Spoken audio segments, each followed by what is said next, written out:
আসসালামু আলাইকুম, hello everyone, welcome to my channel. Faridpur bus লাভারের তরফ থেকে আপনাদের জন্য আরও একটি নতুন ভিডিও নিয়ে হাজির হলাম। আমি মোহাম্মদ আলামিন।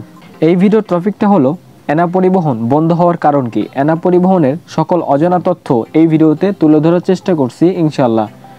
তাই ভিডিওটি না টেনে সম্পূর্ণ ভিডিওটি দেখার অনুরোধ রইল। আসুন ভিডিও শুরু করা যাক।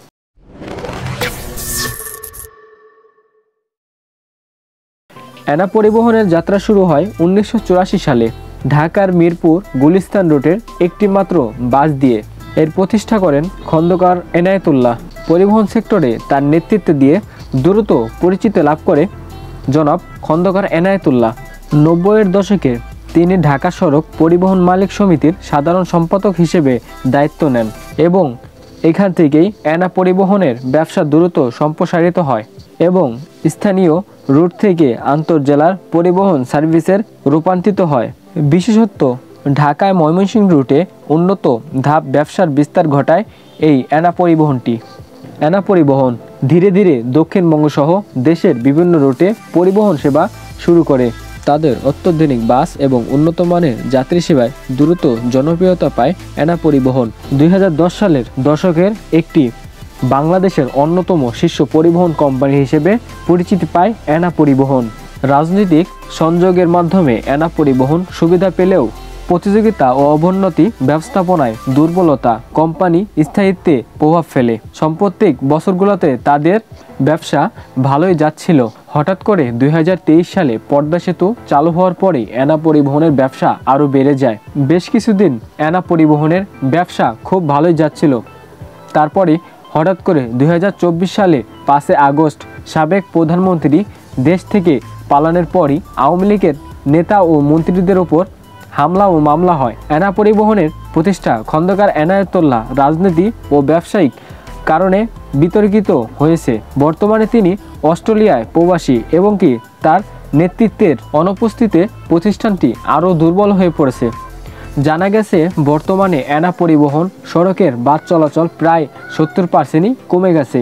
এনা পরিবহনের মালিক খন্দকার এনায়েতুল্লাহ বিরুদ্ধে বেশ কিছু দুর্নীতির অভিযোগ রয়েছে। বিভিন্ন সূত্রে জানা গেছে ঢাকা ও আশপাশের সড়কের চলাচলকারী বাস থেকে প্রতিদিন বিপুল পরিমাণের চাঁদা আদায়ের অভিযোগ উঠেছে। অটেল সম্পদ অর্জনের কারণে ব্যাখ্যা করতে বলা হয়েছে। এই অভিযোগের ভিত্তিতে দুর্নীতি দমন কমিশন দুদক তাকে অটেল এবং নির্ধারিত সময়ের মধ্যে সম্পদের বিবরণ জমা দেওয়ার নির্দেশ দেওয়া হয়েছে।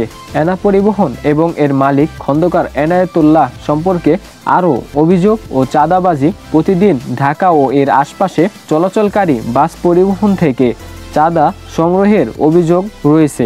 পরিবহন খাতে টার্মিনাল থেকে প্রায় 1,65,00,000 টাকা চাঁদা আদায়ের অভিযোগ করা হয়েছে এনা পরিবহনের মালিকের নামে। বাস মালিক ও শ্রমিক সংগঠনগুলো দীর্ঘদিন ধরে এর বিরুদ্ধে অভিযোগ জানিয়ে আসছে।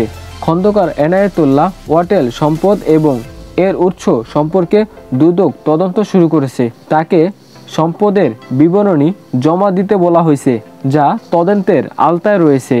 রাজনৈতিক প্রভাব ও ব্যবসার পতন দীর্ঘদিন ধরে ঢাকা সড়ক পরিবহন মালিক সমিতির নেতৃত্বে থাকায় খন্দকার এনায়েতুল্লাহ রাজনৈতিক প্রভাব কাজে লাগিয়ে পরিবহন খাতে আধিপত্য বিস্তার করেছে। তবে সাম্প্রতিক সময়ে তার প্রভাব কমেছে, যা এনা পরিবহনের ব্যবসার উপর প্রভাব ফেলেছে। পরিবহন খাতে দুর্নীতি ও প্রতিযোগিতার কারণে এনা পরিবহন বেশ কিছু বাস বিক্রি করতে বাধ্য হয়েছে। সাম্প্রতিক সময়ে এনা পরিবহন বেশ কয়েকটি বাস গোল্ডেন লাইন পরিবহন এবং অন্যান্য কোম্পানির কাছে বিক্রি করেছে। এনা পরিবহন তাদের বেশ কিছু বাস এবং রুটের মালিকানা স্টার লাইন গ্রুপের কাছে বিক্রি করেছে। জানা গেছে ফেনীতে স্টার লাইন পরিবহনের কাছে নিজেদের সবগুলো বাস বিক্রি করে দিয়েছে।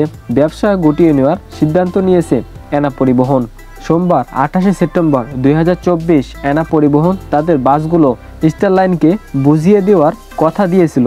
এনা পরিবহনের মালিক খন্দকার এনায়েতুল্লাহ ও স্টার লাইন পরিবহনের পরিচালক জনাব মোহাম্মদ মঈনুদ্দিনের সঙ্গে কথা বলে এ তথ্য জানা যায়। এনা পরিবহনের মালিক খন্দকার এনায়েতুল্লাহ জানান, অব্যাহত লোকসানের কারণে তিনি ফেনী থেকে ব্যবসা গুটিয়ে নিচ্ছেন।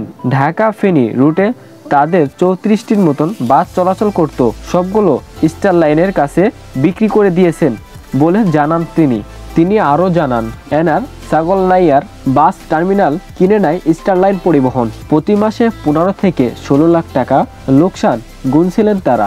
স্টার লাইন গ্রুপের পরিচালক জনাব মোহাম্মদ মঈনুদ্দিন বলেন, এনা পরিবহন ইতিমধ্যে তাদের বাসগুলো স্টার লাইনকে বুঝিয়ে দিয়েছে। এনা পরিবহন ফেনীতে ব্যবসা পরিচালনা করতে এসেছিলেন, কিন্তু অব্যাহত লোকসানের কারণে তা টিকিয়ে রাখা সম্ভব না হওয়ায় স্টার লাইনের কাছে তাদের বাসগুলো বিক্রি করতে চায়।